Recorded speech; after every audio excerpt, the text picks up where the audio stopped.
দেখুৱাই দিব লাগিব যে অসমৰ মুছলমানে কি কৰিব পাৰে এনেধৰণে হুংকাৰ প্ৰদান কৰা হৈছে আমচুৰ ফালৰ পৰা ৰাজ্যৰ মুখ্যমন্ত্ৰী ডক্টৰ হিমন্ত বিশ্ব শৰ্মাক হিমন্ত বিশ্ব শৰ্মাই ১৪,০০০ বাৰ জন্ম ললেও মুছলমানক শেষ কৰিব নোৱাৰে পুনৰবাৰ কৈছো আমচুৰ ফালৰ পৰা কোৱা হৈছে যে হিমন্ত বিশ্ব শৰ্মাই ১৪,০০০ বাৰ লাগিলে জন্মই লওক তেতিয়া মুছলমানক শেষ কৰিব নোৱাৰে ভাৰতৰ মাটিত হিন্দুৰ যিমান অধিকাৰ আছে সমানে অধিকাৰ আছে মুছলমান সকলৰ সংবিধানে সমান অধিকাৰ দিছে মুছলমানক সংবিধানৰ যে অধিকাৰ তাৰ পৰা হিমন্ত বিশ্ব শৰ্মা চৰকাৰে হক বা মোদী চৰকাৰে হক কোনেও বঞ্চিত কৰিব নোৱাৰে মুছলমানক শেষ কৰাৰ যি ভয়ংকৰ ষড়যন্ত্ৰ ৰচনা কৰিছে মোদী চৰকাৰে হেয়া কেতিয়া ফলপ্ৰসূ নহব হেয়া কেতিয়াও পূৰণ নহব মোদী চৰকাৰে এনে হুংকাৰ প্ৰদান কৰা হৈছে আমচুৰ উপদেষ্টা আইনুদ্দিন আহমেদৰ ফালৰ পৰা এই মুহূৰ্তৰে ডাঙৰ খবৰ লৈ আইছো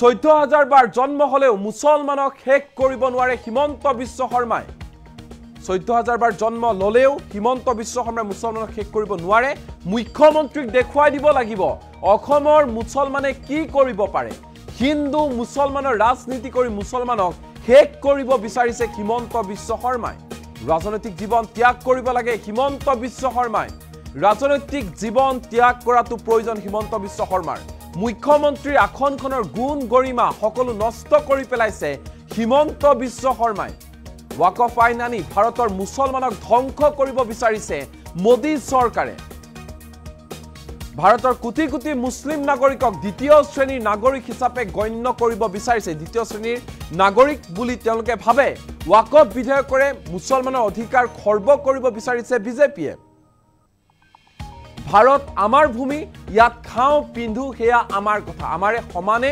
অধিকাৰ আছে ওয়াকফ আইনৰ বিৰোধিতাৰে দেশৰ লগতে অসমৰ মুছলমানে গণতান্ত্ৰিক আন্দোলন গঢ়ি তুলিব হুংকাৰ প্ৰদান কৰা হৈছে আমচুৰ উপদেষ্টা আইনুদ্দিন আহমেদৰ ফালৰ পৰা স্পষ্ট ৰূপত কোৱা হৈছে যে ওয়াকফৰ জৰিয়তে মুছলমানক শেষ কৰা ভয়ংকৰ ষড়যন্ত্ৰ ৰচনা কৰিছে ইতিমধ্যে ওয়াকফ সংশোধনী বিধেয়কখন আইনলৈ ৰূপান্তৰিত হৈছে পৰিণত হৈছে লোকসভা ৰাজ্যসভাত গৃহীত হোৱাৰ পিছত ৰাষ্ট্ৰপতি দ্ৰৌপদী মুৰ্মুৱেও ইতিমধ্যে স্বাক্ষৰ কৰিছে ওয়াকফ সংশোধনী বিধেয়ক ২০২৫ত আৰু এতিয়া দেখিবলৈ পোৱা গৈছে যে ওয়াকফক লৈ সমগ্ৰ দেশতে মুছলমানসকলে প্ৰতিবাদ কৰি আছে অসমতো একে পৰিৱেশ অসমতো ধাৰাবাহিকভাৱে প্ৰতিবাদ সাব্যস্ত কৰি থকা হৈছে মুছলমানসকলৰ ফালৰ পৰা আৰু এইবাৰ আমচুৰ উপদেষ্টা আইনুদ্দিন আহমেদৰ ফালৰ পৰা তুলা ধুনা দিয়া হৈছে ৰাজ্যৰ মুখ্যমন্ত্ৰী ডক্টৰ হিমন্ত বিশ্ব শৰ্মাক আৰু প্ৰধানমন্ত্ৰী নৰেন্দ্ৰ মোদী আইনুদ্দিন আহমেদৰ ফালৰ পৰা কোৱা হৈছে হিমন্ত বিশ্ব শৰ্মাই ১৪,০০০ বাৰ জন্ম ললেও অসমৰ পৰা মুছলমানক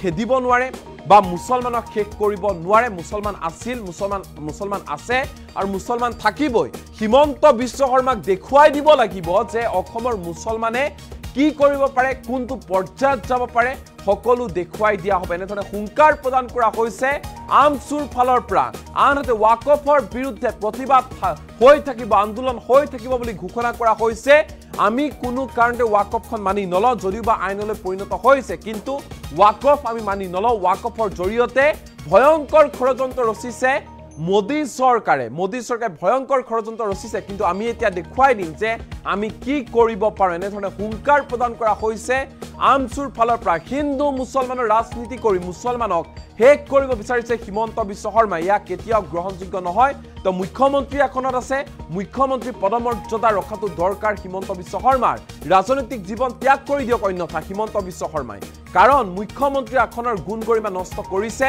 হিমন্ত বিশ্ব শৰ্মাই ওয়াকফ আইন আনি ভাৰতৰ মুছলমানক ধ্বংস কৰিব বিচাৰিছে বিজেপি এনেধৰণে কেতবোৰ গুৰুত্বৰ অভিযোগ উত্থাপন কৰাৰ লগতে উদাত্ত ভাষণ প্ৰদান কৰিছে আইনুদ্দিন আহমেদৰ ফালৰ পৰা কোৱা হৈছে ভাৰতৰ কোটি কোটি মুছলিম নাগৰিকক দ্বিতীয় শ্ৰেণীৰ নাগৰিক বুলি গণ্য কৰিব বিচাৰিছে মোদী চৰকাৰ এই মুহূৰ্তত আইনুদ্দিন আহমেদৰ ভাষণৰ কিয়দাংশ আমাৰ লগত আছে সমান্তৰালকৈ মন্তব্য আছে কি কৈছে শুনোৱা হওক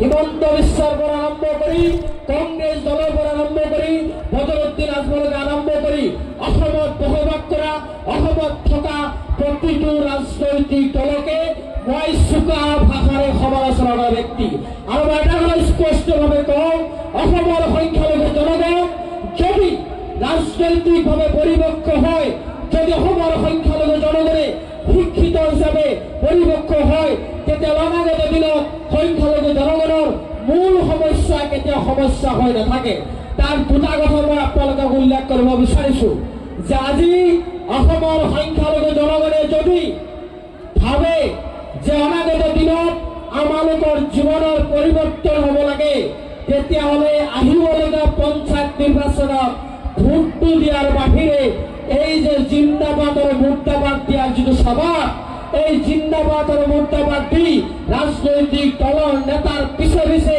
দৌৰি ফুৰাৰ যিটো স্বভাৱ এই স্বভাৱটোৰ পৰিৱৰ্তন কৰিব লাগিব পঞ্চায়ত নিৰ্বাচনত প্ৰাৰ্থীসকলৰ হৈ যিসকলে নিৰ্বাচনী প্ৰচাৰ চলাই দিনৰ দিনটো কষ্ট কৰে আমি দেখা পাইছো বাস্তৱ আমি আমাৰ চকুৰ আগত আছে যে নিৰ্বাচিত প্ৰতিনিধি নিৰ্বাচন হোৱাৰ পিছত সেই ভোটাৰজনে যেতিয়া সেই প্ৰতিনিধিৰ ওচৰত যায় তেতিয়া কিন্তু এটাৰ পিছত দিন ঘূৰি পকি যায় লাষ্টত কমিশ্যন নিদিলে কোনো ৰাস্তা ঘাটৰ কাম নাপায় কমিশ্যন নিদিলে কোনো জায়গাতে তেওঁ ভবামতে তেওঁৰ অধিকাৰটো নাপায় তাৰ কাৰণে কৈছো যে সময় মূল্যৱান সময় কেতিয়াও নষ্ট নকৰিব অনিবাৰ্য মৃত্যু এই কথাটো তেওঁলোকে ক'ব বিচাৰিছে আমাৰ অঞ্চলত যিসকল যুৱক যুৱতী আছে যিসকল নিচা জাতীয় সামগ্ৰী সেৱন কৰে যিসকলে শিখৰ গুটকাৰ পৰা আৰম্ভ কৰি বিভিন্ন ভাগত জাতীয় সামগ্ৰী সেৱন কৰে তাৰ পৰা তেওঁলোক আঁতৰি আহিব লাগিব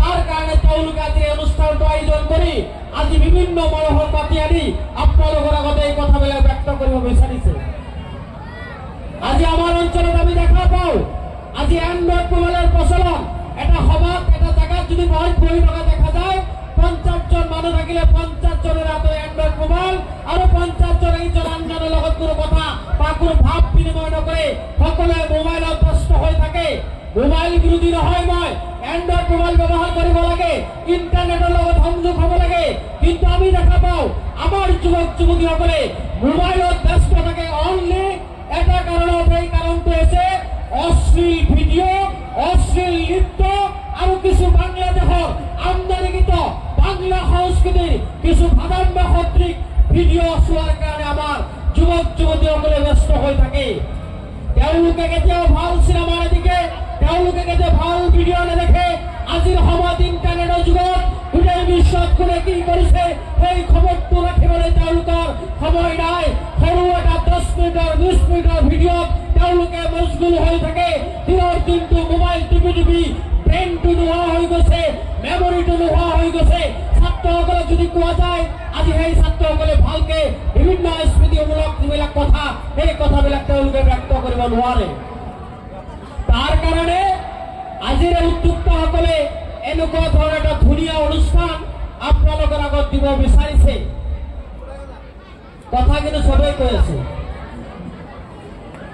কথা কোৱা মই এনুদ্দিন আহমেদ আঞ্চলিক উপদেষ্টা আৰু মই কাকো ভয় কৰা মানুহ হয় মই কোনো ৰাজনৈতিক দলকে মই ভয় নকৰো হিমন্ত বিশ্বৰ পৰা আৰম্ভ কৰি কংগ্ৰেছ দলৰ পৰা আৰম্ভ কৰি বদৰুদ্দিন আজমলকে আৰম্ভ কৰি অসমত বসবাস কৰা অসমত থকা প্ৰতিটো ৰাজনৈতিক দলকে মই চোকা ভাষাৰে সমালোচনা কৰা ব্যক্তি আৰু মই এটা কথা স্পষ্টভাৱে কওঁ অসমৰ সংখ্যালঘু জনগণ যদি ৰাজনৈতিকভাৱে পৰিপক্ক হয় যদি অসমৰ সংখ্যালঘু জনগণে শিক্ষিত হিচাপে পৰিপক্ক হয় তেতিয়া অনাগত দিনত সংখ্যালঘু জনগণৰ মূল সমস্যা কেতিয়াও সমস্যা হৈ নাথাকে তাৰ দুটা কথা মই আপোনালোকক উল্লেখ কৰিব বিচাৰিছো যে আজি অসমৰ সংখ্যালঘু জনগণে যদি ভাবে যে অনাগত দিনত আমালোকৰ জীৱনৰ পৰিৱৰ্তন হ'ব লাগে তেতিয়াহ'লে আহিবলগীয়া পঞ্চায়ত নিৰ্বাচনত ভোটটো দিয়াৰ বাহিৰে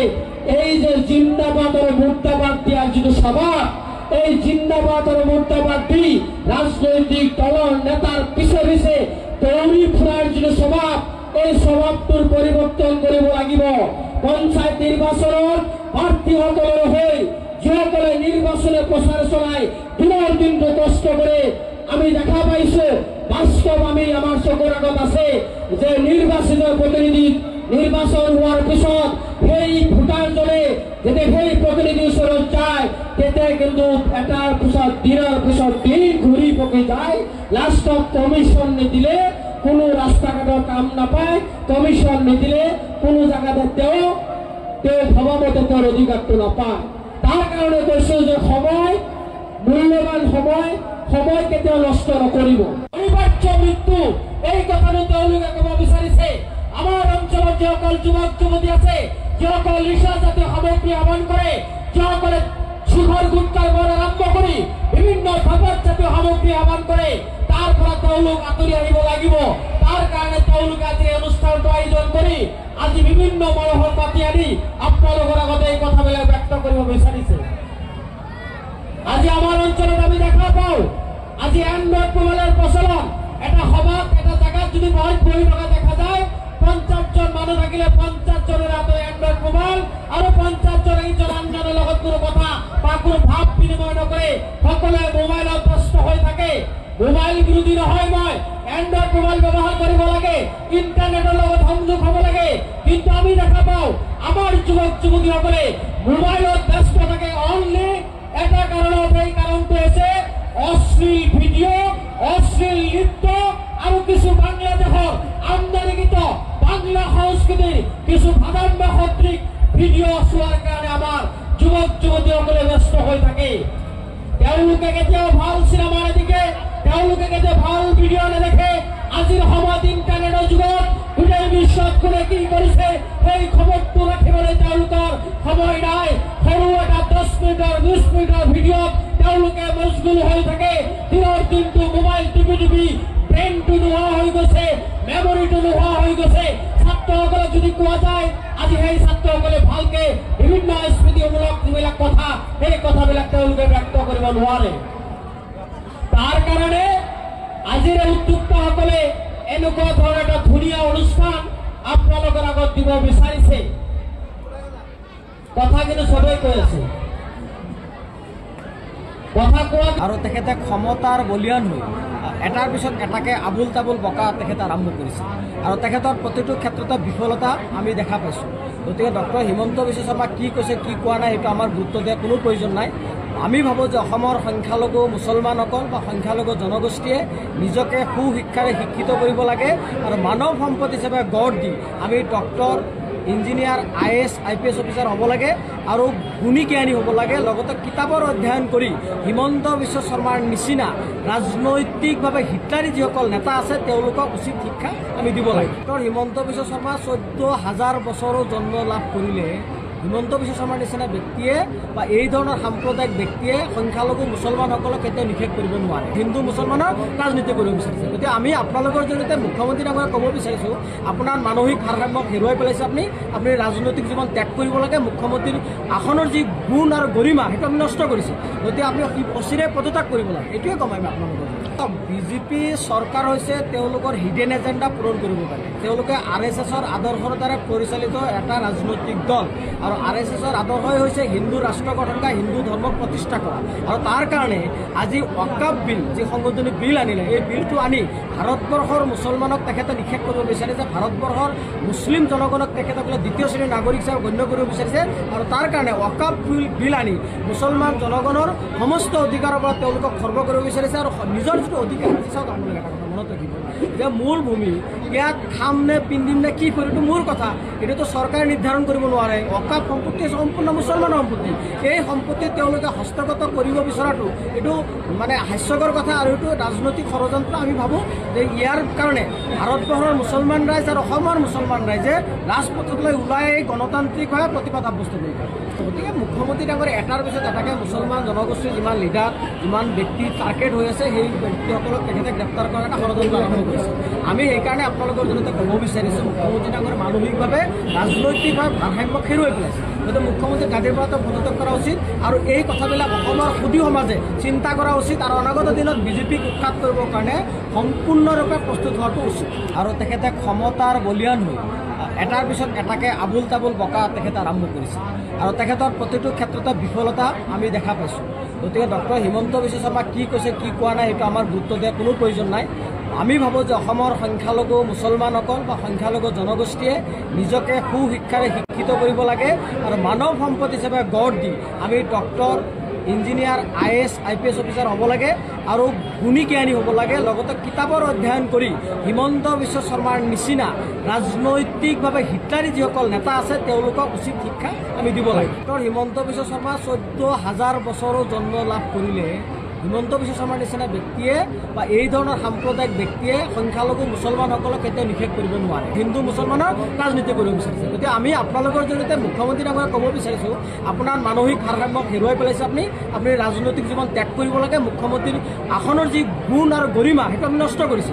গতিকে আপুনি অচিৰে পদত্যাগ কৰিব লাগে। এইটোৱে কম আমি আপোনালোকৰ বিজেপি চৰকাৰ হৈছে তেওঁলোকৰ হিডেন এজেণ্ডা পূৰণ কৰিব পাৰে। তেওঁলোকে RSSৰ আদৰ্শৰ দ্বাৰা পৰিচালিত এটা ৰাজনৈতিক দল আৰু RSSৰ আদৰ্শই হৈছে হিন্দু ৰাষ্ট্ৰ গঠন কৰা, হিন্দু ধৰ্মক প্ৰতিষ্ঠা কৰা। আৰু তাৰ কাৰণে আজি ৱাকাফ বিল যি সংশোধনী বিল আনিলে, এই বিলটো আনি ভাৰতবৰ্ষৰ মুছলমানক তেখেতে নিষেধ কৰিব বিচাৰিছে। ভাৰতবৰ্ষৰ মুছলিম জনগণক তেখেতসকলে দ্বিতীয় শ্ৰেণীৰ নাগৰিক হিচাপে গণ্য কৰিব বিচাৰিছে। আৰু তাৰ কাৰণে ৱাকাফ বিল আনি মুছলমান জনগণৰ সমস্ত অধিকাৰৰ পৰা তেওঁলোকক খৰ্ব কৰিব বিচাৰিছে। আৰু নিজৰ যিটো অধিকাৰ চাওক, আপোনালোকে এটা কথা মনত ৰাখিব যে মূল ভূমি ইয়াত খাম নে পিন্ধিম নে কি কৰিম এইটো মোৰ কথা, এইটোতো চৰকাৰে নিৰ্ধাৰণ কৰিব নোৱাৰে। ৱাকাফ সম্পত্তি সম্পূৰ্ণ মুছলমানৰ সম্পত্তি। এই সম্পত্তি তেওঁলোকে হস্তগত কৰিব বিচৰাটো এইটো মানে হাস্যকৰ কথা আৰু এইটো ৰাজনৈতিক ষড়যন্ত্ৰ। আমি ভাবোঁ যে ইয়াৰ কাৰণে ভাৰতবৰ্ষৰ মুছলমান ৰাইজ আৰু অসমৰ মুছলমান ৰাইজে ৰাজপথলৈ ওলাই গণতান্ত্ৰিকভাৱে প্ৰতিবাদ সাব্যস্ত কৰিব। গতিকে মুখ্যমন্ত্ৰী ডাঙৰীয়া এটাৰ পিছত এটাকে মুছলমান জনগোষ্ঠীৰ যিমান লিডাৰ যিমান ব্যক্তি টাৰ্গেট হৈ আছে সেই ব্যক্তিসকলক তেখেতে গ্ৰেপ্তাৰ কৰাৰ এটা ষড়যন্ত্ৰ আৰম্ভ কৰিছে। আমি সেইকাৰণে আপোনালোকৰ জৰিয়তে ক'ব বিচাৰিছোঁ, মুখ্যমন্ত্ৰী ডাঙৰীয়া মানসিকভাৱে ৰাজনৈতিকভাৱে ভাৰসাম্য হেৰুৱাই পেলাইছে। গতিকে মুখ্যমন্ত্ৰী গাদীৰ পৰা পদত্যাগ কৰা উচিত আৰু এই কথাবিলাক অসমৰ সুদী সমাজে চিন্তা কৰা উচিত আৰু অনাগত দিনত বিজেপিক উৎখাত কৰিবৰ কাৰণে সম্পূৰ্ণৰূপে প্ৰস্তুত হোৱাটো উচিত। আৰু তেখেতে ক্ষমতাৰ বলিয়ান হৈ এটাৰ পিছত এটাকে আবুল তাবুল বকা তেখেতে আৰম্ভ কৰিছে আৰু তেখেতৰ প্ৰতিটো ক্ষেত্ৰতে বিফলতা আমি দেখা পাইছোঁ। গতিকে ডক্টৰ হিমন্ত বিশ্ব শৰ্মা কি কৈছে কি কোৱা নাই সেইটো আমাৰ গুৰুত্ব দিয়াৰ কোনো প্ৰয়োজন নাই। আমি ভাবোঁ যে অসমৰ সংখ্যালঘু মুছলমানসকল বা সংখ্যালঘু জনগোষ্ঠীয়ে নিজকে সুশিক্ষাৰে শিক্ষিত কৰিব লাগে আৰু মানৱ সম্পদ হিচাপে গঢ় দি আমি doctor engineer IAS IPS officer হ'ব লাগে আৰু গুণী জ্ঞানী হ'ব লাগে। লগতে কিতাপৰ অধ্যয়ন কৰি হিমন্ত বিশ্ব শৰ্মাৰ নিচিনা ৰাজনৈতিকভাৱে হিটলাৰী যিসকল নেতা আছে তেওঁলোকক উচিত শিক্ষা আমি দিব লাগে। হিমন্ত বিশ্ব শৰ্মা 14,000 বছৰো জন্ম লাভ কৰিলে হিমন্ত বিশ্ব শৰ্মাৰ নিচিনা ব্যক্তিয়ে বা এই ধৰণৰ সাম্প্ৰদায়িক ব্যক্তিয়ে সংখ্যালঘু মুছলমানসকলক কেতিয়াও নিষেধ কৰিব নোৱাৰে। হিন্দু মুছলমানৰ ৰাজনীতি কৰিব বিচাৰিছে। গতিকে আমি আপোনালোকৰ জৰিয়তে মুখ্যমন্ত্ৰী ডাঙৰীয়াক ক'ব বিচাৰিছোঁ, আপোনাৰ মানসিক ভাৰসাম্য হেৰুৱাই পেলাইছে। আপুনি ৰাজনৈতিক জীৱন ত্যাগ কৰিব লাগে। মুখ্যমন্ত্ৰীৰ আসনৰ যি গুণ আৰু গৰিমা সেইটো আপুনি নষ্ট কৰিছে। গতিকে আপুনি অচিৰে পদত্যাগ কৰিব লাগে। এইটোৱে কম আমি আপোনালোকৰ বিজেপি চৰকাৰ হৈছে তেওঁলোকৰ হিডেন এজেণ্ডা পূৰণ কৰিব পাৰে। তেওঁলোকে RSSৰ আদৰ্শৰ দ্বাৰা পৰিচালিত এটা ৰাজনৈতিক দল আৰু RSSৰ আদৰ্শই হৈছে হিন্দু ৰাষ্ট্ৰ গঠন কৰা, হিন্দু ধৰ্মক প্ৰতিষ্ঠা কৰা। আৰু তাৰ কাৰণে আজি ৱাকাফ বিল যি সংশোধনী বিল আনিলে, এই বিলটো আনি ভাৰতবৰ্ষৰ মুছলমানক তেখেতে নিষেধ কৰিব বিচাৰিছে। ভাৰতবৰ্ষৰ মুছলিম জনগণক তেখেতসকলে দ্বিতীয় শ্ৰেণীৰ নাগৰিক হিচাপে গণ্য কৰিব বিচাৰিছে। আৰু তাৰ কাৰণে ৱাকাফ বিল আনি মুছলমান জনগণৰ সমস্ত অধিকাৰৰ পৰা তেওঁলোকক খৰ্ব কৰিব বিচাৰিছে আৰু নিজৰ যিটো অধিকাৰ চাওক, আপোনালোকে এটা কথা মনত ৰাখিব যে মূল ভূমি ইয়াত খাম নে পিন্ধিম নে কি কৰিম এইটো মোৰ কথা, এইটোতো চৰকাৰে নিৰ্ধাৰণ কৰিব নোৱাৰে। ৱাকাফ সম্পত্তি সম্পূৰ্ণ মুছলমানৰ সম্পত্তি। এই সম্পত্তি তেওঁলোকে হস্তগত কৰিব বিচৰাটো এইটো মানে হাস্যকৰ কথা আৰু এইটো ৰাজনৈতিক ষড়যন্ত্ৰ। আমি ভাবোঁ যে ইয়াৰ কাৰণে ভাৰতবৰ্ষ